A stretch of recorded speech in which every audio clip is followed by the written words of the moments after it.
High friends, good afternoon. আর এখন good afternoon বলছি কারণ এখন প্রায় বিকেল। আর আমি রেডি হয়ে পড়েছি কারণ আজকে যাব আবার ফুল গাছ আনতে। আর কি ফুল নিই সেটা তোমাদের সাথে শেয়ার করব। আর আগের দিন তো অনেকগুলো ফুল গাছ নেওয়া হয়ে গেছে, গোলাপ গাছটাই নেওয়া বাকি ছিল, ওটাই নিতে যাচ্ছি। আর কি গাছ নিই সেটা তোমাদের সাথে শেয়ার করব, তো দেখতে থাকো। আমরা বেরিয়েছিলাম পুরো দুপুর 3টের দিকে, দুপুর নয় বিকেল। আর আমরা বলছি কারণ মা, আমি আর এই কাকিমা আমরা 3জন মিলে গেছিলাম। আগেরবার যেখানে আমরা ফুল নিতে গেছিলাম ঠিক ওখানেই যাচ্ছি। গাইস, আমরা চলে এসেছি এখানটায়। আর কত গোলাপ গাছ দেখো।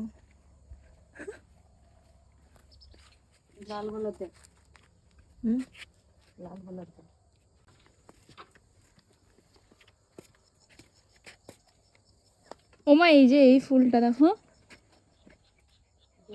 এই ফুলটা, এই লালটাও খুব সুন্দর। হ্যাঁ, এখানটায় একটা কাগজ ফুলের গাছ আছে, একটা গাছে অনেক কালারের কাগজ ফুলের গাছ, মানে একটা গাছে অনেক কালারের কাগজ ফুল। দেখো তোমাদের দেখাচ্ছি, এই যে এটি কিন্তু একটাই গাছ, এই যে একটাই গাছ, এই একটা গাছে অনেক কালারেরই ফুল। এটা আগের দিন দেখেছিলাম। এটা দেবে না, এটা কিন্তু দেবে না।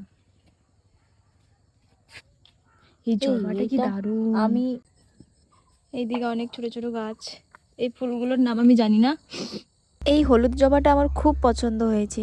আর এটা অনেক পুরনো গাছ, তা এটার যে ছোট ছোট গাছ হয় ওটাই নেব, কিন্তু ওই গাছগুলো এখন নেই, ওটা পরে আসলে নেব। আজকের আমার লাক খারাপ, আমি যে গোলাপটা আনতে এসেছিলাম ওটাই পাইনি।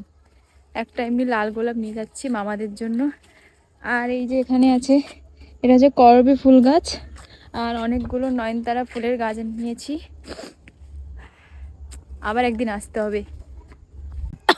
আর ডালিয়া ফুলও নেওয়া হয়েছে অনেক। আর বেশিরভাগ ফুলের গাছ তো মানে শীতকালীন যে ফুলগুলো ওগুলো তো আমাদের লাগানো হয়ে গেছে, তো ওগুলো আর নিইনি। এমনি যেই সব ফুল সারা বছর ফুল দেবে ওই সব গাছগুলোই নিচ্ছি।